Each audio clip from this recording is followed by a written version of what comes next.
nukuri ndabona noneho byanshanze kuko naguhamagaye kugira ngo ungire inama tuganire nk'abantu b'ababyeyi nawe ungire inama y'icyo nakora kuko maze iminsi ndayarambitekereza nkabura umwanzuro wabyo kandi papa wase namusabye imbabazi naramutakambiye yanze kumpa imbabazi nawe umbwire ariko wenda dusubiye inyuma gatoya hari uburyo abantu babumvisha nyine bira bintu byose byabaye baravuga bamwe bati se mama wase ko tutari tuzi ko yakora ibintu nka biriya kuko uribuka ko bwa mbere abanje kubihakana uratsembura avuga nawe ntago wabyemera ejo yuko ambwira ati nk'umuntu wari wanenda ambwira ati ngwino tubane ariko wari wamuganirije ko yagutende yarabizi arangije yarambwira ngo nta bushobozi afite bwo kugira ngo tubane ndangije ngize amahirwe nikubitanana na papa wase ariko inda yari itaragaragara nta nubwo arazi ko nwite ntago agera akaranga agaragaza umujinya nabonaga yoroheje ariko buriya papa wase ntago ari umuntu mwiza nubwo uvuga ngo ntago agaragaza umujinya buri umuntu utakwereka ko ababaye urumva ikintu ikizaba ntago gihagarika ukwicuza ntago wakicuza kuko nibipanga ariko ngewe inama rero ku bwanjye inama nabagira inama ngewe ku giti cyanjye abantu badukurikiye ndabasaba buri muntu wese ureba bino biganiro ntago tuganira kugira ngo umuntu acire undi urubanza ahubwo igitekerezo cyawe ufite wavuga uti Uwiteka nadutabara ujije nanjye ntago nifuzaga gusenya nta nibyo nyeneye nuko ari ibintu gusa iyo bibaye bikugwiririye nta kundi wabigenza ariko byibura tugerageze bava ku mwana ari umugisha ubu ngubu ngewe ni iki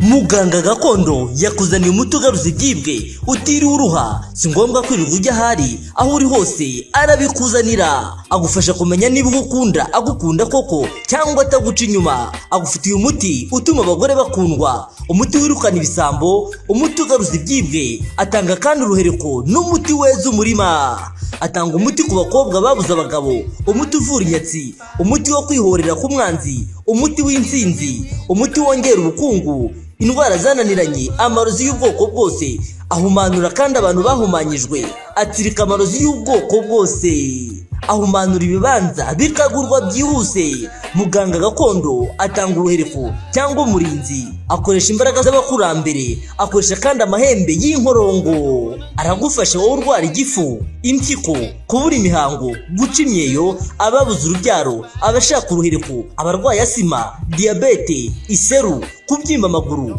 kubura imihango n'izindi ndwara zitandukanye kandi waba uri mu Rwanda cyangwa se mu mahanga muganga aragufasha muhamagare cyangwa umwandikire kuri WhatsApp Baye ikaze bakunzi bacu mwese mudukurikiye ni kuri Keza TV show nk'ibisanzwe nongeye kubasuhuza kandi mbifuriza gukomeza kugira ibihe byiza mwese tubana umunsi kundi reka nizere ko mezereza mwese aho muri yara bari mu Rwanda nabari hanze y'igihugu mwese ndabasuje ndabashimira ku nama n'ibitekerezo mugenda mwandika muri comment inama zanyu zigira abantu benshi akamaro ndabashimira namwe mwabaye mama wase hafi hari abantu bumvise ikibazo cye baramwihanganisha hari n'abataramushyigikiye ariko nyine twese tubaho mu buzima hari igihe duhura n'ibibazo bikaba ngombwa ko hari ibyo ducamo ariko kugira ngo twirengere ku rundi ruhande uyu munsi rero nasuye mama wase murabizi ko muri iyi minsi nawe ntago bimworoheye afite ikibazo n'umugabo we mwarabibonye ndetse n'undi mugabo we wa kabiri tutari tuzi ariko twamenye biba ari byinshi buro umuntu aca mu buzima bwinshi kugira ngo agere aho ageze ubu ariko ntago twamutera ibuye nta nubwo twamuseka kubera ko ni ubuzima nyine nibwo buzima tubamo twese rero nari namusuye yarambwiye tuzansure ibintu byaranshanze byaranyobeye nabuze icyo mfata nabuze icyo ndeka kubera ibibazo afitanye n'umugabo harimo n'umwana yemeye ko atari umugabo babanaga ndabasaba mwese inama zanyu hano zirakenewe niba umuntu ababwira ati mungire inama nabuze icyo gukora ibyo nakoze niba ariko birangarutse ababibasabye akeneye koko muzimugira ntihagire umuseka ntihagire umutera amabuye kubera ko twese turi abantu kandi ntawe bitabaho mama wase tuguhaye ikaze mu kiganiro murakoze pe ariko wikitangira itama yakire nyine kandi nta n'igikomeye kitakemuka gihari ikintu nari nguhamagariye rero ni ukuri ndabona noneho byanshanze kuko naguhamagaye kugira ngo ungire inama tuganire nk'abantu b'ababyeyi nawe ungira inama y'icyo nakora kuko maze iminsi ndayarambitekereza nkabura umwanzuro wabyo. Papa wa se urabizi ko yanaye mu nzu, yaragiye kubera umwana. Papa wa se akambwira ati sohokana n'umwana wawe ugende umushyire se, kandi nanone wose sinzi yaba. Ikindi cya kabiri ariko numva ko afite umugore ndafata umwana wanjye, nimara kumufata ngende mushyire mukase, umwana wanjye rerwe na mukase. Ikindi nanone ngatekereza nese ndatwara umwe abandi mbasige, urumva ko byambereye ikibazo. Kandi papa wa se namusabye imbabazi, naramutakambiye yanze kumpa imbabazi. Nawe umbwire. Ariko wunda dusubiye inyuma gatoya, hari uburyo abantu babumvisha nyine bira bintu byose byabaye, baravuga bamwe bati se mama wase ko tutari tuzi ko yakora ibintu nka biriya, kuko uribuka ko bwa mbere abanje kubihakana uratsembura avuga nawe ntago wabyemera. Ngiye nari nzi ko kiriya, nari nzi yuko ari ibanga ryanjye, kuko na papa wase ntago yari abizi. Papa wase ari n'ikintu cyamurakaje cyane nuko nabimuhishe, yarangiza akabimenya noneho amaze no kurera umwana, urabona ko yaramaze gukura. Musaba imbabazi ndamugana naragukoshereje, mbabarira papa wase yanga kubyumva. Ariko nawe ari wowe urumva nari kumubwira ngo iyi nda nazanye si yawe, nta n'uwabikora. Ibyo byose ni ukwirengera. Ngiye nabikoze ndi kwirengera ngira ngo ndengere n'umwana wanjye, nta kindi kintu nari cyane kuri mugabo nta gahunda kugira ngo muba. Ese uriya mugabo we yaradusobanurira ku ruhande rwe nyine uburyo mwakundanye bikarangira gutenda, we nta gahunda yo kugira ngo mubane yari afite, ku buryo wese ushaka papa wase ufite n'inda. Ngiye uriya mugabo hari ukuntu nta gahunda yo kubana nawe yari afite, yo kugira ngo tubane yari afite. Nge nategereje yuko ambwira ati nk'umuntu wari wanenda ambwira ati ngwino tubane. Ariko wari wamuganirije ko yagutende yari abizi. Arangije yarambwira ngo nta bushobozi afite bwo kugira ngo tubane. Ndangije ngize amahirwe nikubitanana na papa wase, ariko inda yari itaragaragara, nta nubwo arazi ko nwite. Dukundanye ashaka kugira ngo tubane. Mu kubana rero urumva yuko ntago nari kwivamo. Nibyo ndagenda ndavuga ni reka ngende ndebe yuko bucya kabiri. Mageze papa wase nta kibazo nigeze ngirana nawe, umwana aramwemera, yemera ko indariye. None mbabarira umbwire ubu ngubu birangarutse nyuma y'imyaka 10 n'ingara. Ubu birangarutse, ubu ndumva nataye umutwe muri make. Niyo mpamvu naguhamagaye kugira ngo nawe umbabarire ungire inama ikintu ndi gukora. Noneho papa wase aragutishamo n'ibintu bikomeye, no kuvuga ngo azana cyangwa mbese kugukura umwana hano akagaruka mu rugo, cyangwa kumugumana hano mugatandukana. Ndumva ari ibyo bibiri yaguhitishijemo. Nawe umbwire. Gusa numvise uriya mugabo nawe ashaka umwana we. Umwana we kumushaka aramushaka kuko ntawe nyine n'ibana ba cyane ko akuze wa mugabo naramurereye pe, nawe umwana akuze. Kandi ikindi wari gushaka umwana habe no kuvuga ati reka nze nange n'indezo, cyangwa se habe no kuvuga ati reka nzane indezo, cyangwa reka nze nk'umwana uzi yuko abandi iyo bashaka abantu bavuga ati reka njye guka umwana wanjye, reka da waravuga ati mumereze umwana. Ese gusa cyakoze ankozeho anyweye amata ku munwa. Urumva tuganira nawe yaratubwiye ati namubaje niba hari ikintu yigeze atanga ku mwana we cy'indezo cyangwa ari cyo yagufashaga, tubwira ko buri kimwe cyose mwahuraga akagufasha ku mwana utigeze uri umwana wenyine. Ni kwa kundi ushobora guhura n'umuntu sibyo azi yuko mwigeze kuba inshuti, akakubwira ati akira ajya kugura fanta. Neza tuvuga ko ari fanta, kandi yaratangaga amafaranga, mwarahuraga rugihishwa n'umwana ukamumushyira ukamumwereka akaguha amafaranga. Nkamwereka umwana se we niko yavuze, mwarahuriraga ahantu mukajya guhura nyine akaguha ubufasha nyine nk'umuntu wari uzi kuba umugabo umufitiye umwana. Niko we yatubwiye, kiretse nimba wenda yarabivuze ku giti cye wenda atari byo, ariko we nibwo buryo yabitubwiye. Kwa kundi ubundi bagiye bavuga ngo amafuti y'umugabo nibwo bugiye bwe. Ni kwa kundi umuntu yihagararaho nyine. Kuko nanjye iyo mba nzi yuko arera uwo mwana sibyo, ntago mba naririwe ndi kurushya papa wase. ntabwo wari kwirirwa murushya ko kandi yemera kandi mbona umugabo atanga iposho y'umwana ubwo n'ubundi ni ukuvuga ngo nari kuba nunzwe n'abagabo babiri kandi njye nari nunzwe na papa wa se kuko n'ubundi navuye kuri uriya mbibona ubwo we icyo utwo yaguhaga njye no gushaka namubwiye ni rero ndabona udashaka ko tubana njyewe ndigendeye ngiye kwishakira icyo nicyo kintu nzi arabikwemerera ati genda yarambwiye ati genda wishakire ku by'umwana ntabwo mwigeze mu biganiro wenda kubera ati umwana wanjye ntabyo yigeze ambwira kuko yarazi neza yuko ngiye mfite nayandaye ntiyabigiraho ikibazo nta kibazo yigeze abigira none ikibazo ahubwo umwana arakuze nibwo atangiye kunsenyera aza ngo umwana aranagusenyeye ariko sinzi ikintu nabasha gukora sinzi ikintu navuga gusa nanone icyiza umwana ni mukuru waramuganirije se umwana arabizi ibyo bya papa we wundi urumva we yakuze azi ko papa ari papa wa se kuba nyine hajemo ko hari undi papa we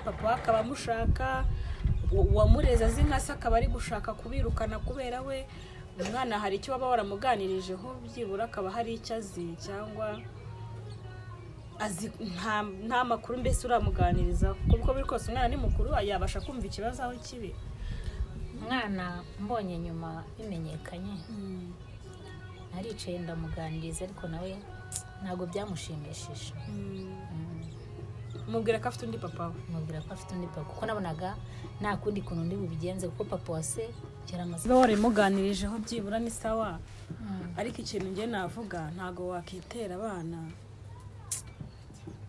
ubundi hagati ya papa wa se cyagiye nabonaga atarakaye cyane njye numva ko ibintu ari buze kubyoroshya kuko ntabwo agera akaranga agaragaza umujinya nabonaga yoroheje ariko buriya papa wa se ntabwo ari umuntu mwiza nubwo uvuga ngo ntabwo agaragaza umujinya buriya umuntu utakwereka ko ababaye urumva ni kwa kundi umuntu aba acecetse pe ariko ndakubwiye ngo umva ubu nabuze icyo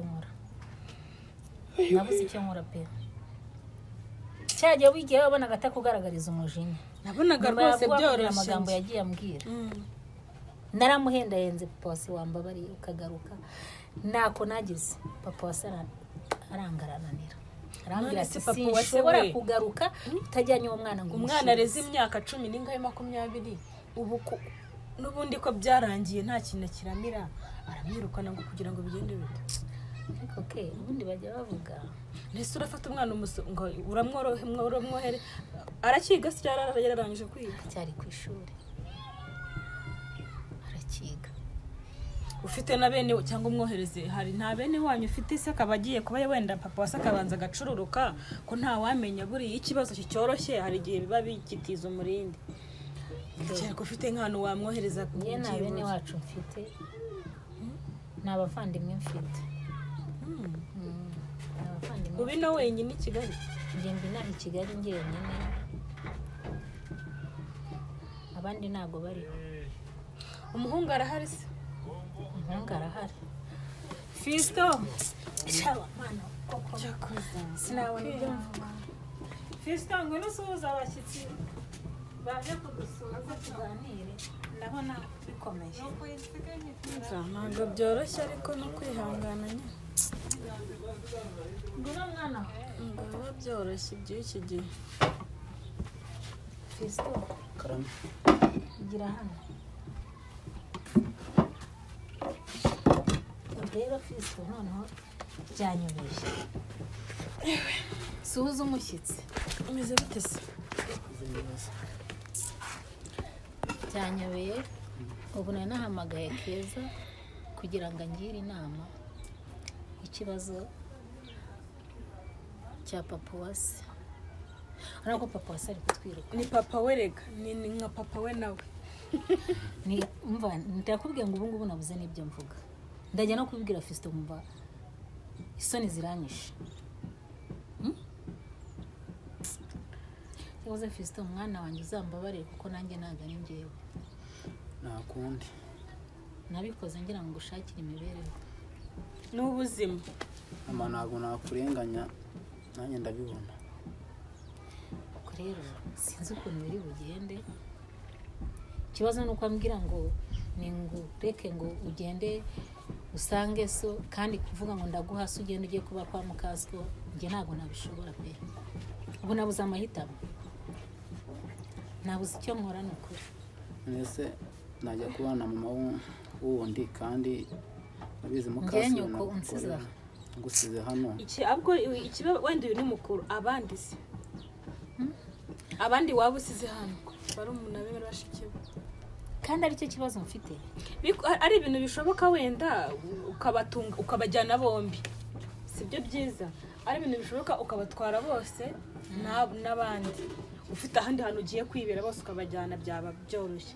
Ariko se urafata umwana umujyane usiga abandi ari bo batoya bagukeneye, nanjye nicyo kibazo. hanyuma papa wase azarera uriya mwana mutazamurera azamugaburira. Ibibazo byandenze, ikintu ndi bukore, hari umugabo urera se ahubwo ngo mvuga ngo musigire aba batoya, nanjye nkurikira imfura yanjye n'ubundi ko ariyo yanyirukanyishije. Cyangwa se ko ari umusore ari mukuru ubu ntiyakirwanaho we. Ntabwo nguyu ntabwo ari umusore. Ikibazo ko nyiri ku ishuri se wenda niga ntabwo byakunda, ariko ubu ngubu kubera ko niga Fisto byakunda wawe wenda mama keretse afite nk'akazi mama keretse wenda buriya kubera ko iyo umuntu atiga abasha no gutembera ahantu hose akaba yabona akazi, wenda nashobora kuba nabona akazi mwirwana. akaye kazi se ubigiye Njye narakabona kandi ndi ku ishuri. Ikibazo nuko niga nyine ndi ku ishuri, nanjye nibyo ndimo kwibaza. none se uremera gusenya bwo kuriya mugabo yaje aribyo yifuza ko nabonye aricyo kintu yaje agamije. Papa wase ko impamvu ngira nzi ko ufite bene wanyu naha kugira ngo twumve niba hari aho waba byibuze. Njye ntabwo mfite byibuze, iyo mvuga ngo mfite mukuru wanjye cyangwa murumuna wanjye nkavuga ni reka mwohereze ni kwa nyina wabo, ntabwo yareka kunderera. Cyangwa mfite na mama namumushyira, abo bose nta n'umwe ufite. nta n'umwe mfite. Ubwo rero niyo mpamvu byanshanze. Undi nawe kandi papa w'uyu nguyu wa Fisto afite umugore. Ubwo rero umva mu by'ukuri simbizi. Ese ko nabonye n'uriya mugore we nabonye atankunda buriya najyayo bigakunda. Ntabwo byakunda. Nese uninde ukunda ubona wundi mukase w'umuntu ukunda umwana w'umugabo ni gake, naho biba ni gakeya, ntago ari ibintu bituye. Tazanakwereka ko agukunze nawe ukicara ukavuga ngo wabonye nyoko. Ikibazo nuko nayo ngiye kugeza mu mwaka wa nyuma ngiye kurangiza kwiga. Wenda ubu nabyo birimo biransubiza inyuma reka. Mwana warega ubundi baravuga ngo mukase ko si nyoko. Nta muzicara ukizi. Iyi nkonda zundi si nyoko. Ashobora kukwereka ko agukunze mu kandi kanya akaguhirika. Ariko rero ukabona ukuntu papa wamushaka ukagira ngo nabonye ukuntu avuga ati umwana wanjye wenyine n'umwana wanjye, akumva yuko yamufata akamuvanga nabo ngabo be, ariko ntabwo byakunda, ntabwo byashoboka. Isongo y'Imana yabyemereye cyo kugira ngo umuntu abe ubuzima bumeze gutema.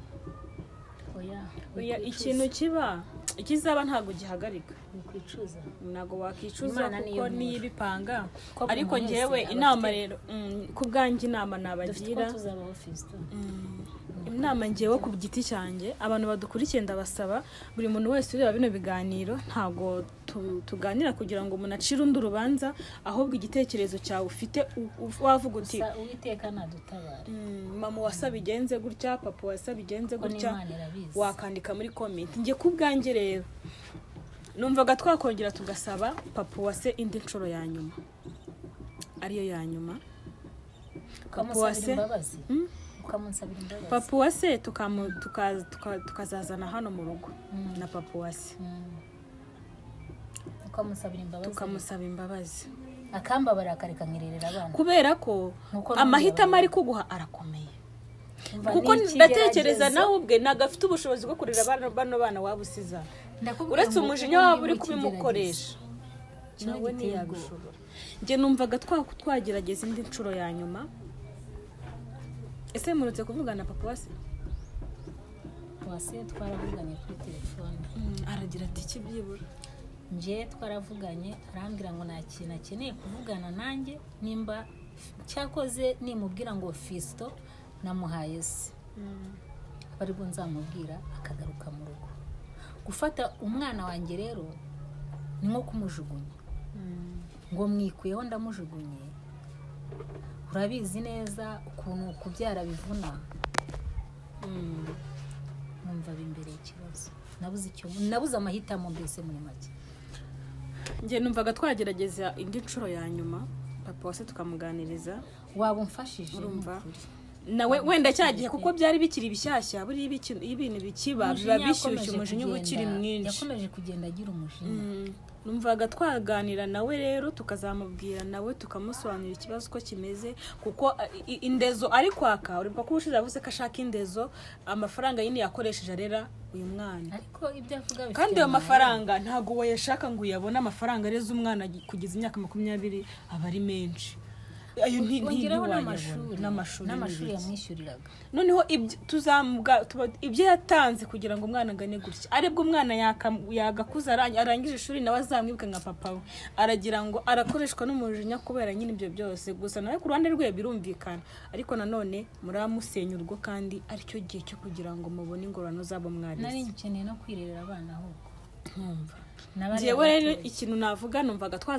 twazamuvugisha yabyemera tukazagaruka hano tukaganira nawe numva tukabimuganiriza yaba ari uwumva akabyumva byakwanga nyine ukuri nimba umva wa mana we ndakwinginze unshyiremo papa wase kuko ntago mukwiriye gusenya yego wenda murakuze ariko ntago urugo rukuze rwo rusenya ntago imyaka ari yo gusenya kubera umwana yareze imyaka ingahe kugira ngo unabare abantu namwe mujye muri comment mutubwire yaba hari uwo byabayeho yaba hari igitekerezo ufite ukatubwira uti mama wase bigenza atya papa wase bigenda uko nta muntu yifuza gusenya urugo akujije ya nanjye ntago nifuzaga gusenya nta nibyo nyeneye nuko ari ibintu gusa iyo bibaye bikugwiririye nta kundi wabigenza ariko byibura tugerageze bava ku mwana ari umugisha ngo wongewe n'iki uri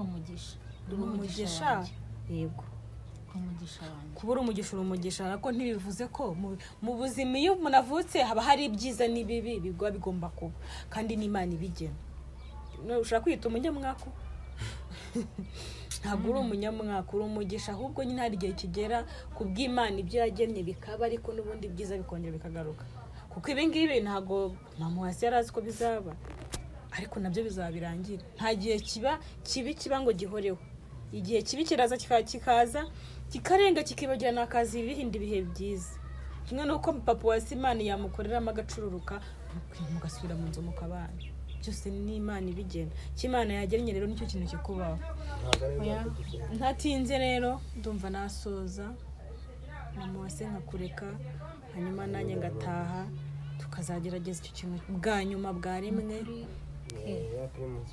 ndabizi ko nta kutagize wambaye hafi igihe cyose ariko ndagusabye ngo mumbabarire umfashe papa wase turagerageza reka dusoreze hano ikiganiro twari twasuye mama wase ngo twumve uko bimeze ariko mwumvise ko ari ibibazo nyine bitoroshye ntago byoroshye ubuzima bw'iyi si babugoye umuntu aca muri byinshi ariko kuri we mwabyumvise ko bitamworoheye rero ndasaba buri wese waba ufite igitekerezo n'inama yamugira cyangwa se n'ubundi bufasha ubwo aribwo bwose murumva ko hari gukurwa iwe mu rugo urugo yubakanye n'umugabo bashakanye babyaranyemo abana bangahe ariko nyine kubw'ikibazo cyavutsemo hagati yabo ntago harimo kumvikana gusa kubera Imana ndetse n'abantu n'inama zanyu twizeye ko bizashyiraho bigatungana bakongera bakabana neza kuko ni byinshi byabaye bibi ariko bikarangira ni byinshi papa wase yakoze wamubabariye yaguciye inyuma uramubabarira